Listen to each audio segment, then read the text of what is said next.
Assalamualaikum warahmatullahi wabarakatuh. Kami dari kelompok 3 akan menyampaikan materi tentang geografi. Apa sih geografi tersebut? Geografi sendiri memiliki banyak sekali pengertian. Pada dasarnya geografi berasal dari bahasa Inggris geografi, yang merupakan turunan dari bahasa Yunani yaitu geo, yang berarti bumi, dan grafien yang berarti tulisan atau penjelasan. Sehingga dapat diartikan bahwa geografi adalah ilmu bumi atau ilmu yang mempelajari tentang bumi. Selain itu, geografi juga dapat diartikan sebagai ilmu yang mempelajari tentang fenomena-fenomena alam dan manusia yang terjadi di permukaan bumi. Jika kita membahas tentang geografi, maka akan erat kaitannya dengan bumi itu sendiri. Maka dari itu, marilah kita sedikit membahas tentang bumi. Permukaan bumi sendiri memiliki beberapa macam kondisi geografis. Ini merupakan pengaruh dari faktor endogen dan eksogen yang bekerja pada bumi. Kondisi geografis dapat dilihat melalui berbagai aspek yang meliputi, pertama yaitu letak. Letak dapat diartikan sebagai lokasi geografis, luas, bentuk, dan posisi koordinat peta. Yang kedua yaitu relief. Relief adalah bagaimana bentuk permukaan atau kontur dan juga ketinggian yang ada di permukaan bumi.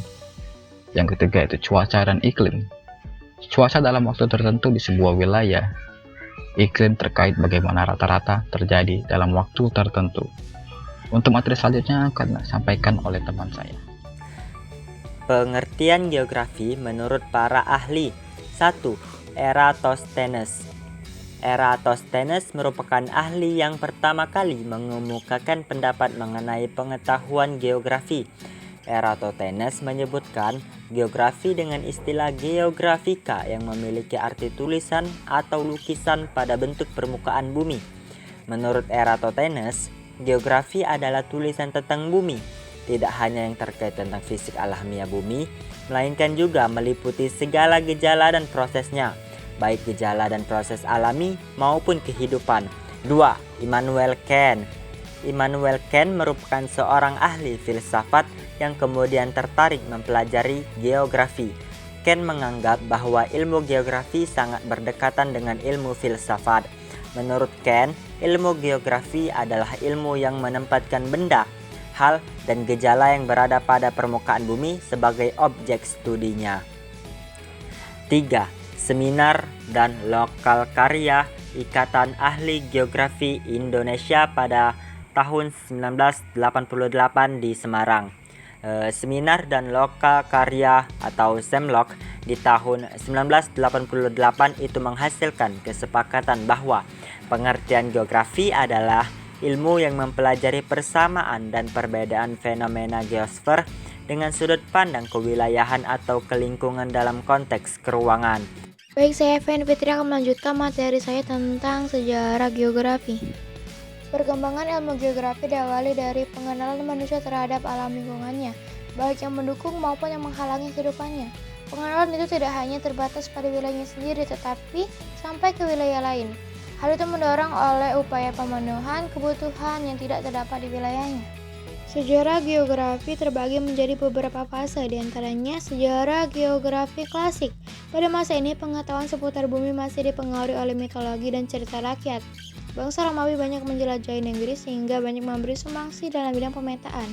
Mereka juga menemukan teknik baru, salah satunya periplus deskripsi pada pelabuhan dan daratan, sepanjang garis-garis pantai yang bisa dilihat pelaut di lepas pantai. Berikutnya ada abad pertengahan dan Renaissance. Di sini muncul masa Renaissance, yaitu petualangan besar dari Eropa untuk kepentingan kolonialisme. Yang ketiga ada perkembangan geografi modern. Pada masa ini geografi mulai dikenal sebagai disiplin ilmu yang lengkap. Geografi juga menjadi bagian dalam kurikulum di universitas di Eropa, terutama Prancis dan Jerman. Teori ilmu geografi. Ada beberapa teori geografi, yaitu yang pertama, teori ledakan penduduk Thomas Robert Malthus. Thomas Robert Malthus adalah seorang ahli ekonomi yang tergolong ekonomi mazhab klasik bersama Adam Smith. Ajaran-ajarannya banyak mempengaruhi pemikiran ekonomi lainnya. Yang kedua, teori pengaruh iklim terhadap peradaban Alfred Huntington. Alfred Huntington adalah seorang ahli geografi Amerika Serikat yang produktif menulis berbagai buku ternama. Yang ketiga, teori daya sentrifugal dan sentripetal Charles Oakley. Charles Oakley adalah penulis artikel jurnal analis pada Association of American Geographer. Halaman 1-2 yang menulis topik tentang sentrifugal dan sentripetal proses in urban geography. Dalam tulisan tersebut, Kalbi menguraikan bahwa proses berekspansinya kota yang semakin meluas dan berubahnya struktur tata guna lahan sebagian besar disebabkan oleh adanya daya sentrifugal dan sentripetal pada beberapa kota. Baik, di sini saya akan menjelaskan tentang objek kajian geografi. Objek kajian geografi ini itu meliputi kondisi-kondisi dan segenap proses yang berlangsung di atas permukaan bumi, pengorganisasian suatu wilayah dan ruang di muka bumi, tafsiran terhadap bentang alam dan bentang sosial, hubungan manusia dengan lingkungan, lalu interaksi-interaksi manusia dengan proses-proses permukaan bumi. Nah, objek kajian geografi ini terdapat dua penjelasan. Yang pertama, objek material geografi. Objek material geografi ini adalah objek material geografi yang berupa fenomena geosfer atau fenomena permukaan bumi. Apa saja itu? Yang pertama yaitu atmosfer, litosfer, lalu pedosfer, hidrosfer, biosfer, dan antroposfer. Jadi objek material geografi ini lebih kepada gejala-gejala yang terjadi di permukaan bumi. Yang kedua yaitu objek formal geografi. Objek formal geografi ini merupakan sudut pandang dan pola pikir terhadap suatu gejala yang ada di muka bumi, baik yang sifatnya fisik, non-fisik maupun sosial, yang dilihat dari sudut pandang keruangan. Nah, jadi objek formal ini lebih kepada menganalisis suatu fenomena yang terjadi di muka bumi. Nah, kalau yang pertama tadi objek material tadi itu lebih kepada hanya fenomenanya saja, akan tapi yang kedua ini dia menganalisis apa sih yang terjadi, apa penyebabnya, terus di mana tempat terjadinya fenomena tersebut. Selanjutnya akan dilanjutkan oleh teman kami. Masuk ke prinsip geografi. Prinsip-prinsip geografi merupakan suatu acuan yang digunakan untuk menganalisis fenomena-fenomena geografis seperti atmosfer, litosfer, biosfer, hidrosfer, dan antroposfer yang ada di suatu wilayah. Dalam ilmu geografi terdapat 4 prinsip diantaranya, yaitu pertama, prinsip persebaran. Prinsip persebaran atau distribusi menyatakan suatu gejala dan fenomena yang tersebar secara tidak merata dan tidak sama di permukaan bumi. Gejala atau fenomena tersebut dapat berupa fenomena fisik maupun fenomena sosial. Fenomena geografi yang bisa diteliti misalnya bentang alam, tumbuhan, hewan, dan manusia. Yang kedua, prinsip interrelasi. Prinsip interrelasi adalah hubungan yang saling terkait antara gejala yang satu dengan gejala geografi yang lain di dalam suatu ruangan. Contoh dari prinsip ini adalah kekeringan yang terjadi akibat dampak fenomena La Nina, fenomena banjir yang terjadi akibat penebangan hutan pada wilayah hulu, dan tsunami di suatu wilayah setelah ada gempa laut. 3. Prinsip deskripsi. Prinsip geografi berikutnya adalah prinsip deskripsi. Prinsip ini digunakan untuk menjelaskan lebih jauh tentang gejala-gejala di muka bumi yang dapat diamati. Contoh dari prinsip deskripsi adalah penggambaran angka pengangguran pada Provinsi Jawa Barat, grafik peta lempeng tektonik di dunia, peta wilayah laut pada kawasan Timur Tengah, dan peta penggunaan tanah untuk menganalisis wilayah dan kesesuaian lokasi. Dan yang terakhir, prinsip korologi. Prinsip ini merupakan yang paling komprehensif karena merupakan perpaduan ketiga prinsip sebelumnya. Tiap gejala atau fenomena geografi dikaji dengan memadukan prinsip persebaran, interrelasi, dan deskripsi. Prinsip korologi dapat menunjukkan perbedaan gejala, fenomena, dan fakta antar wilayah. Contoh penggunaan prinsip ini misalnya untuk mengetahui masalah suhu udara, perlu penelitian mengenai perbedaan suhu udara pada pedesaan dan perkotaan. Baiklah, perkenalkan saya Ida Milisa. Di sini saya akan melanjutkan materi yang telah disampaikan oleh rekan saya. Konsep dasar geografi. Ilmu geografi memiliki 10 konsep untuk mengkaji setiap fenomena geosfer. Macam-macam konsep geografi diantaranya sebagai berikut. Yang pertama, konsep lokasi, yaitu berhubungan dengan tempat tertentu. Konsep lokasi dibedakan menjadi dua, yaitu lokasi absolut dan lokasi relatif. Yang kedua, konsep jarak, yaitu perbedaan jauh atau dekat dua objek yang akan mempengaruhi aspek lain dalam suatu gejala atau fenomena geografi. Yang ketiga, konsep morfologi, yaitu konsep yang menjelaskan tentang struktur luar dari batu-batuan yang menyusun bentuk morfologi pada permukaan bumi. Yang keempat, konsep keterjangkauan, yaitu kemudahan atau ketersediaan sarana dan prasarana. Yang kelima, konsep pola, yaitu bentuk, struktur, dan persebaran fenomena ataupun kejadian di permukaan bumi, baik gejala alam atau gejala sosial. Yang keenam, konsep aglomerasi, yaitu mengungkap kecenderungan manusia hidup mengelompok.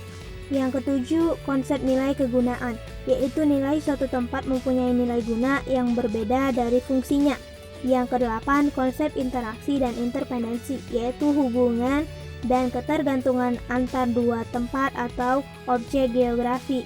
Yang kesembilan, konsep diferensi area, yaitu konsep yang membandingkan pada dua wilayah untuk menunjukkan adanya perbedaan antara suatu wilayah dengan wilayah lainnya, karena tiap wilayah memiliki karakteristik khas masing-masing. Dan yang terakhir yaitu yang ke-10, konsep keterkaitan ruang, yaitu keterkaitan antar wilayah baik alam maupun wilayah. Baiklah, di sini saya akan menjelaskan mengenai pendekatan geografi. Pendekatan geografi merupakan cara pandang yang digunakan dalam ilmu geografi untuk menelaah permasalahan dalam fenomena. Terdapat 3 pendekatan geografi, yaitu 1. Pendekatan keruangan atau spesial. Analisis keuangan merupakan pendekatan yang khas dalam geografi karena merupakan studi tentang keragaman ruang muka bumi dengan menelaah masing-masing aspek ruangannya. 2. Pendekatan lingkungan atau ekologi. Pendekatan lingkungan didasarkan pada salah satu prinsip dalam disiplin ilmu biologi, yaitu interrelasi yang menonjol antara makhluk hidup dengan lingkungannya. Di dalam analisis lingkungan, geografi menelaah gejala interaksi dengan interrelasi antar komponen fisikal alamiah dengan non-fisik atau sosial. 3. Pendekatan kompleks wilayah atau regional. Analisis kompleks wilayah membandingkan berbagai kawasan di muka bumi dengan memperhatikan aspek-aspek ruangan dan lingkungan dari masing-masing wilayah secara komprehensif. Perkenalkan, nama saya Desi Anggriani. Di sini saya akan memaparkan aspek geografi. Aspek geografi merupakan suatu penginterpretasian dan gagasan serta hal-hal yang dipertimbangkan dalam geografi. Adapun aspek geografi ini terbagi menjadi 2, yaitu aspek fisik dan aspek sosial. Aspek fisik. Aspek fisik menyangkut keadaan lingkungan alam di luar manusia. Contohnya, bentuk muka bumi, perairan, keadaan udara, tumbuhan dan hewan, serta semua fenomena alam yang dapat langsung diamati. Aspek fisik ini dibagi menjadi aspek topologi atau wilayah, aspek biotik atau manusia, vegetasi, dan hewan, dan aspek non-biotik atau tanah, perairan, dan iklim. Kedua, aspek sosial. Aspek sosial adalah seluruh masalah sosial, budaya, dan ekonomi yang terjadi karena adanya aktivitas serta kreativitas manusia di permukaan bumi. Beberapa hal yang dikaji dalam aspek sosial antara lain aspek ekonomi, sosial politik, dan budaya. Adapun beberapa aspek sosial yang dikaji yaitu: pertama, aspek sosial. Aspek ini membahas tentang hal yang berkenaan dengan unsur adat istiadat, tradisi, komunitas, kelompok masyarakat, dan lembaga-lembaga sosial.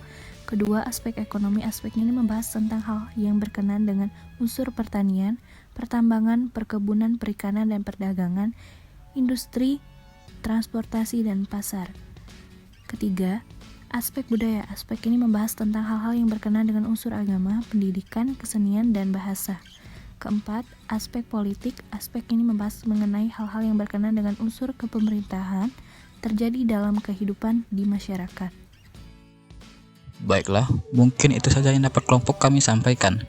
Jika teman-teman memiliki pertanyaan atau memberikan pendapat, kami persilakan. Untuk sesi pemaparan materi kami cukupkan sampai di sini dan kami tutup. Wassalamualaikum warahmatullahi wabarakatuh dan selamat siang.